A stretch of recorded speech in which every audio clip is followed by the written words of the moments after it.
كل واحد فينا بيقول على نفسه ان هو بيحب الخير للغير قبل نفسه. دي حاجة طبيعية انك انت تحاول تكون بتمدح في نفسك، لكن انت ما اديتش فرصة لنفسك ان الناس يمدحوا فيك، وده اللي هنعرفه في الفيديو. يلا بينا.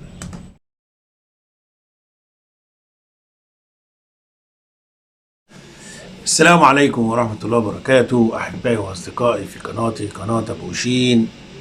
يمكن الفيديو دوت أنا حبيت إن أنا أعمله بدري، وممكن أكون اتأخرت عليكم تقريبا يومين بالظبط، وحابب إن أنا أتكلم معاكم اللي فاتني خلال اليومين دول.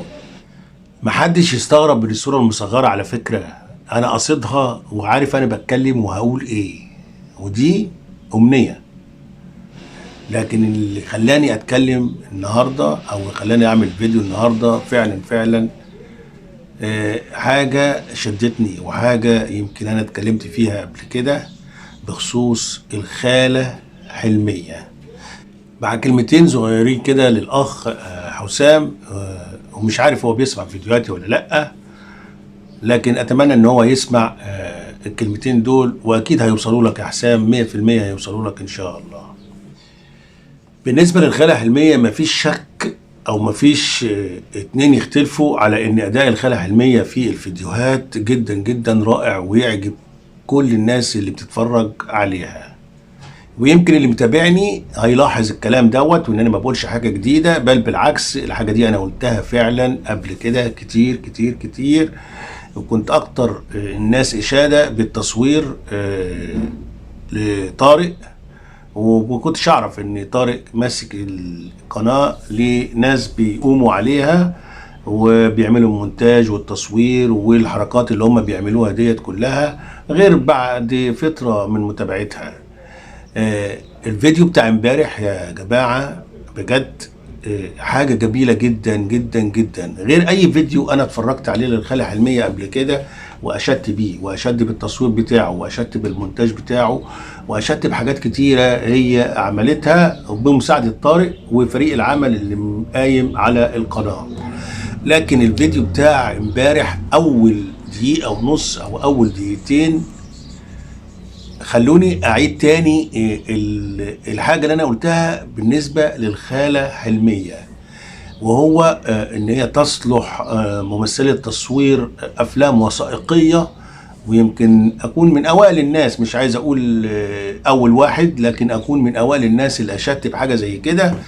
ويمكن شبهتها يوميها بالفنانه العظيمه اللي لا يختلف عليها اتنين ان هي فنانه عظيمه وقدمت تاريخ فني رائع.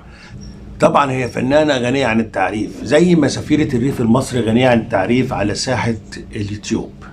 عشان كده قلنا ان عبلة كامل فيها او حلميه فيها شبه كبير جدا من الفنانه عبلة كامل.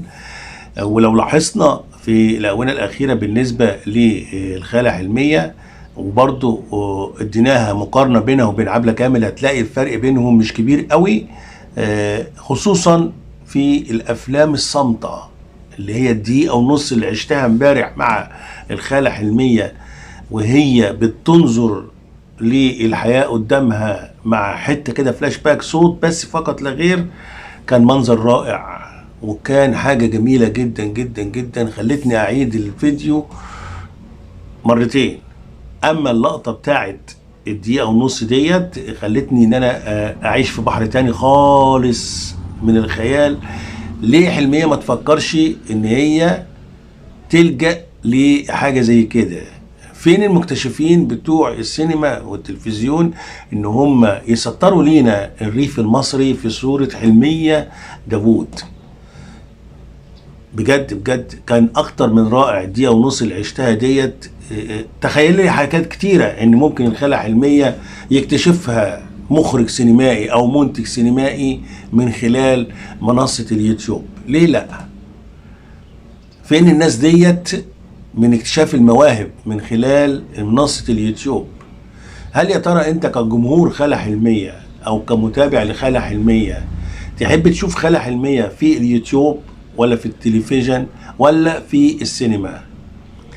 هل فرصتها اكبر هتبقى فين؟ مكانتها اكبر هتبقى فين؟ بعيدا عن الخلافات اللي موجوده في عيله آل داوود، انا اتمنى للخالة حلميه ان فعلا يكتشفها الناس اللي بيقولوا عليهم بعينيهم لماحه. هل يا ترى مفيش حد بيتفرج من اخواننا المنتجين او المخرجين على اليوتيوب ويصادف مره يكون كده في فيديو مقترح للخالة حلميه ومنظر زي اللي انا شفته امبارح دوت، ويحكي لنا تاريخ الريف المصري من خلال الخالة حلميه؟ ويمكن جات لي فكره للاخ محمد وطارق طبعا ان هم اللي هم مشرفين على القناه، ايه المشكله لو عملنا فلاش باك للخالة حلميه عن تاريخ دخولها اليوتيوب وازاي دخلت اليوتيوب، وتاريخ حياتها او بصوره مبسطه عن حياتها على صوره حلقات، على صوره حلقات. تاكد 100% يا طارق انت ومحمد الفكره ديت هتجذب ناس كتيرة من المتابعين والمشاهدين، بعيدا عن الضوضاء اللي حاصل او الهرج والمرج اللي حاصل اليومين دول على منصة اليوتيوب. ليه ما نلفتش نظرهم لحاجة زي كده افضل من المناوشات اللي حاصلة دلوقتي، وخصوصا تجمع الخالة حلمية مع العاملين والناس اللي هي بتشتغل عندها في شقة طارق. كانت لفتة طيبة منها ان هي تساعدهم ان هي تقوم بمسك البروة والمسطرين وتحاول ان هي تشتغل زيها زيهم. ده كان شيء جميل جدا منها ان هي تعمل حاجة زي كده. يا ريت يا طارق انت ومحمد لو بتسمعوا الفيديو دوت تفكروا في النقطة ديت وتبقى جميلة جدا. يمكن حسام داوود من الشخصيات اللي انا اتكلمت عنها كتير، وكان الحمد لله واتمنى ان هو يفهم كلامي بغض النظر عن الخلافات اللي موجودة معاه مع بعض الاشخاص وبعض قنوات اليوتيوب وبعض المتابعين اللي هم رافضين اسلوب حسام في الكلام وخصوصا في المنتديات. يمكن اتكلمت عن حسام كتير وممكن اكون اتكلمت معاه شخصية في بداية المشكلة من زمان، ولكن فجأة قطع الكلام معايا، واتمنى ان هو يفهمني في النقطة ديت. يمكن رجعت او سمعت فيديوهات عن الاخ حسام والبوست اللي هو نزله في المنتدى، فرجعت المنتدى ولقيت البوست بتاع الاخ حسام وتقريبا بيهاجم فيه قناة مدام شهيرة، ووصف بعض الناس اللي كانوا موجودين في البث عنده باسلوب يعني غير لائق ان هو يصدر على ناس موجودة في البث لمجرد ان هو وجودهم في البث شبههم تشبيه غير لائق وان راجل يقوله او ان هو يتقال على منصة اليوتيوب وناس تشوفه وتقراه، وخصوصا النساء. زيه بالظبط زي اي بوست اتكتب فيه غلط كبير واتكتب من سيدة وشافته ناس كتيرة قوي وعلقت عليه، ويمكن برضو اتقال لفظ لا يليق بامرأة ان هي تنطقه. المهم حسام انا دايما كنت اقول عليه، وخصوصا بعد ما ادى القناة بتاعته لما عرف ان حنان اتسرقت منها القناة او اتهكرت القناة، وهو اداها القناة على اساس انها تبدأ مباشرة في الفيديوهات بتاعها، والقناة دي كانت مفعلة واشدت بيه كتير جدا وقلت ان في نبتة طيبة موجودة في حسام. وبرغم اللغط اللي حاصل عليه اليومين دول، لكن انا ما زلت مصر ان جوه حسام نبتة طيبة، وان رجوعه لمصر هيثبت الكلام دوت. اتمنى طبعا ان هو يثبت الكلام دوت. الظروف اللي محطوط فيها حسام والضغط اللي موجود عليه ضغط كبير جدا جدا، بس هل يا ترى الضغط دوت يبرر ليه ان هو يسمع اهانة العيلة بالكامل؟ مش هنخصص اسماء محددة ومش هنخصص شخصيات هو على خلاف معاها. هل الضغط اللي موجود على حسام يبرر له ان هو يسمع الغلط في العيلة بالكامل ويسكت؟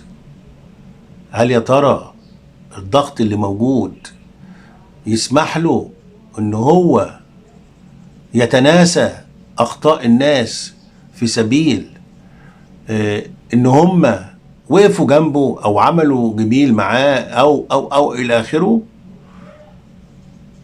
هل يا ترى يا حسام انت ما بتتصلش على والدتك وتسأل عليها وبتتناقش معاك في نقطة زي ديت، او انت بتتناقش معاها في نقطة زي ديت؟ هل انت قدرت حجم الضغط اللي موجود على والدتك وهي سامعة الناس بتنهش في لحمكوا وفي دمكوا ومفيش حد قادر يتكلم وسايبينهم كده؟ افتكر ممكن يبقى في نقاش، بس ايه نوع النقاش احنا مش عارفينه ومش عايزين نعرفه.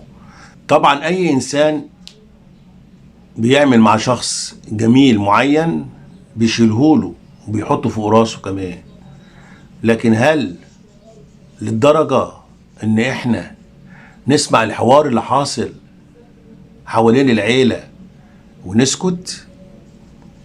هل الشخص اللي عمل فيا الجميل دوت او اللي عمل معايا الجميل دوت ما يراعيش حاجة زي كده ويحاول ان هو يخليني ما اشعرش بالخجل انك انت عملت حاجة معينة عشان كده انا ساكت مثلا؟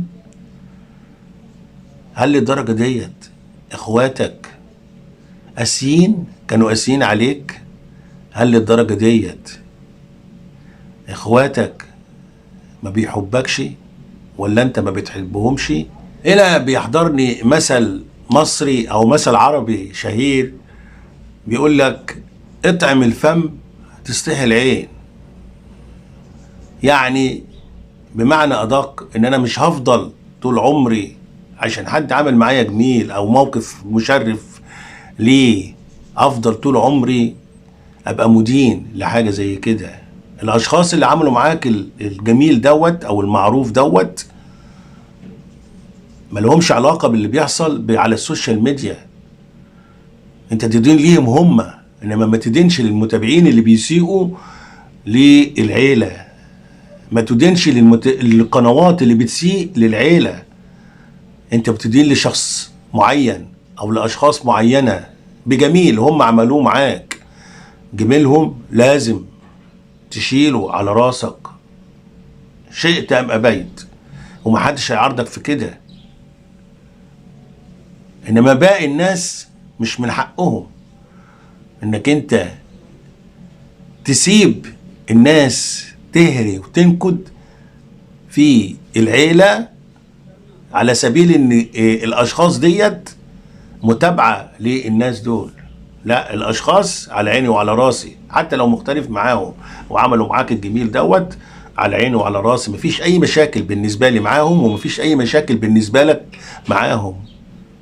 عشان كده اتمنى انك انت ترجع لصوابك زي ما بتمنى لك دايما في كل كلمة بقولها ليك يا حسام، انك انت ترجع لصوابك، وافتكر انك انت مش هتفضل بره على طول.